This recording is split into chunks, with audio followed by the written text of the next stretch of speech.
Hello बच्चों, कैसे हो आप लोग। बच्चों, आज मैं आप लोग को सामाजिक विज्ञान का चौथा पाठ पढ़ाने वाली हूँ।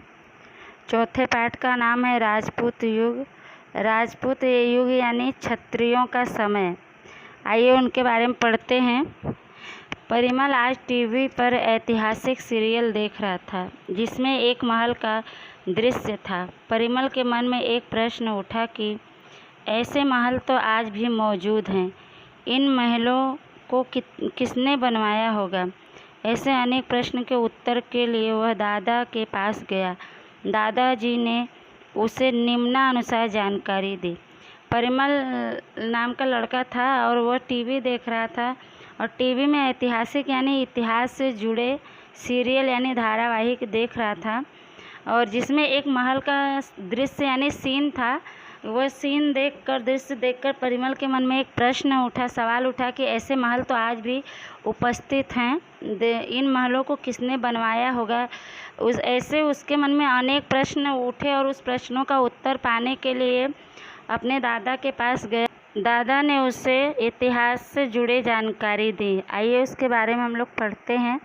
प्राचीन समय में ऐसे महल राजा बनवाते थे। ऐसे महलों में से कुछ महल अच्छी दशा में, कुछ महलों के अवशेष आज भी देखने को मिलते हैं।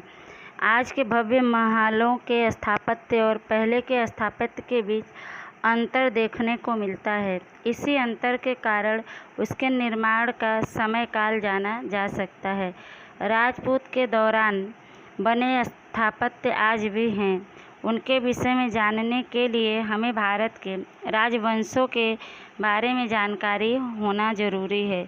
आइए हम भारत के मुख्य राजवंशों के विषय में जानकारी प्राप्त करें।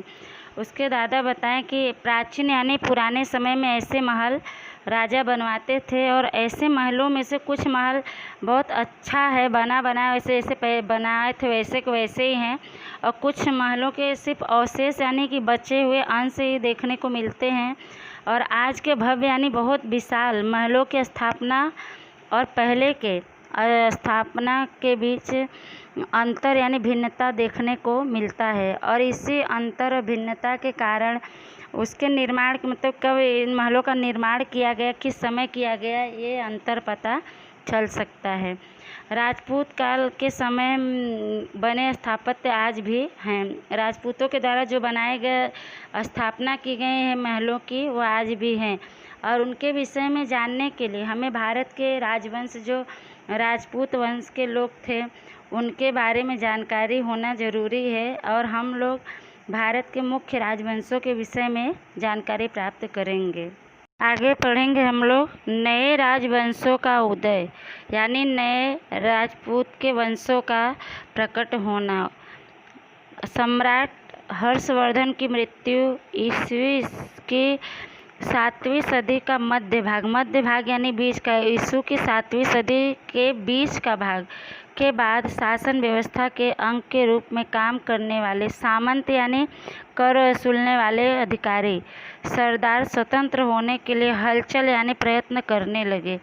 ये सामंत और सरदार स्वतंत्र शासक बन गए जो अलग अलग राजवंशों के नाम से पहचाने गए। इसमें बता रहे कि सम्राट हर्षवर्धन की जब मृत्यु हुई तो ईसू की 7वीं सदी का मध्य भाग यानी बीच के समय के बाद शासन व्यवस्था के अंग के रूप में काम करने वाले जो सामंत कर वसूलने वाले अधिकारी थे, सरदार थे, वह स्वतंत्र होने के लिए प्रयत्न करने लगे और ये सामंत और सरदार जब स्वतंत्र हुए तो ये स्वतंत्र शासक बन गए जो अलग अलग राजवंशों के नाम से जाने जाने लगे, उनका पहचान होने लगा। आइए आगे पढ़ते हैं। इतना जानिए में क्या लिखा है। सामंत अर्थात क्या है, सामंत मतलब क्या होता है उसके बारे में हम लोग जानेंगे। विशाल साम्राज्य को अलग अलग प्रदेशों 3 भागों में बांटा जाता था। जिस प्रदेश की कर वसूली जिसे सौंपी जाती थी उसे सामंत कहते थे। सामंत जो कर वसूलता था उसमें से कुछ हिस्सा सम्राट को देता था और शेष अपने पास रखता था, जिसमें से वह सेना तैयार करता था। अपने सम्राट को आवश्यकता पड़ने पर सेना की मदद करता था। समय के साथ साथ सामंत शक्तिशाली होते गए, जिसमें से सामंतशाही अस्तित्व में आई। बता रहे कि विशाल यानी बहुत बड़े साम्राज्य को, प्रदेश को अलग अलग साम्राज्य यानी बहुत बड़े साम्राज्य को अलग अलग 3 प्रदेशों को 3 भागों में बांटा जाता था, और जिस प्रदेश की कर वसूली जिसे सौंपी जाती थी उसे ही सामंत कहते थे। और सामंत जो कर वसूलता था, कर यानी टैक्स, चुंगी जिसे बोलते हैं, तो उसमें से कुछ हिस्सा ही राजा को देता था और बाकी हिस्सा अपने पास रखता था और उसी से सेना तैयार करता था। और अगर सम्राट को आवश्यकता पड़ती थी सेना की मदद की, तो ये अपने सम्राट को सेना की मदद करता था। और समय के साथ साथ सामंत धीरे धीरे शक्तिशाली यानी ताकतवर होते चले गए, और जिसमें से सामंतशाही वजूद में आई। आगे पढ़ेंगे हम लोग। 7वीं सदी के अंत में सम्राट हर्ष के साम्राज्य की राजनीतिक शक्ति की एकता टूट गई, सामंतशाही शक्तियों का उदय हुआ और भारतवर्ष अनेक छोटे बड़े टुकड़ों में बंट गया। देश में अनेक राजवंशों का उदय हुआ, जिसमें उत्तर भारत में गुर्जर, प्रतिहार, पाल, चालुक्य, परमार, चौहान, और दक्षिण भारत में पल्लव, राष्ट्रकूट, कल्याणी के चालुक्य, चेर, पांड्य और चोल मुख्य शासक थे। बता रहे कि 7वीं सदी का जब अंत हो रहा था, उस समय अंत में समाप्त होने वाले सदी में सम्राट हर्ष के साम्राज्य की राजनीतिक यानी राजनीति के शक्ति की जो एकता थी वह टूट गई, भंग हो गई, और सामंतशाही शक्तिशालियों का उदय हुआ, प्रकट हुए वो लोग। और भारतवर्ष अनेक छोटे बड़े टुकड़ों में बंट गया, विभाजित हो गया। देश के अनेक जो राजवंशों का फिर उसमें से उदय हुआ, जिसमें से उत्तर भारत में गुर्जर, प्रतिहार, पाल, चालुक्य, परमार, चौहान हुए, और दक्षिण भारत में पल्लव, राष्ट्रकूट, कल्याणी के चालुक्य, चेर, पांड्य और चोल मुख्य शासक बने। आगे है 8वीं से 12वीं सदी के समय काल को पूर्व मध्य काल कहते हैं। पूर्व मध्य काल के मध्ययुगीन शासकों को 2 भागों में बांटा गया था। पहला उत्तर भारत के राज्य, दूसरा दक्षिण भारत के राज्य। कह रहे हैं कि 8वीं से 12वीं सदी के जो समय थे उसको पूर्व मध्यकाल कहते हैं। और पूर्व मध्यकाल के मध्ययुगीन शासकों, उस समय के जो शासक थे, उनको 2 भागों में बांट दिया गया था। पहला उत्तर भारत के राज्य, दूसरा दक्षिण भारत के राज्य। आगे पढ़ेंगे हम लोग उत्तर भारत राज्य के बारे में पढ़ेंगे। हर्ष के पश्चात कन्नौज में जो राजा हुए उनमें यशोवर्मा की गिनती एक शक्तिशाली यानी ताकतवर राजा के रूप में होती है। उसके बाद के समय में कन्नौज के प्रतिहार वंश के शासन की स्थापना हुई। इन प्रतिहारों ने भारत को अरबों के आक्रमण से बचाया था। इस वंश में मिहिर भोज नामक शक्तिशाली शासक हुआ। यह प्रतिहार राजा इतिहास में भोज या मिहिर भोज के रूप में जाना जाता है।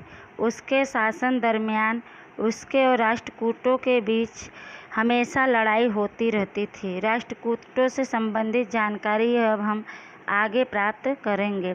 बता रहे कि हर्ष के बाद कन्नौज में जो राजा हुए उनमें यशोवर्मा की गिनती यानी गणना एक शक्तिशाली ताकतवर राजा के रूप में होती है। और उनके बाद से के समय में कन्नौज में प्रतिहार वंश के शासन की स्थापना हुई। इन प्रतिहारों ने भारत को अरबों के आक्रमण से हमले से बचाया था। और इस वंश में मिहिर भोज नामक शक्तिशाली ताकतवर शासक हुआ।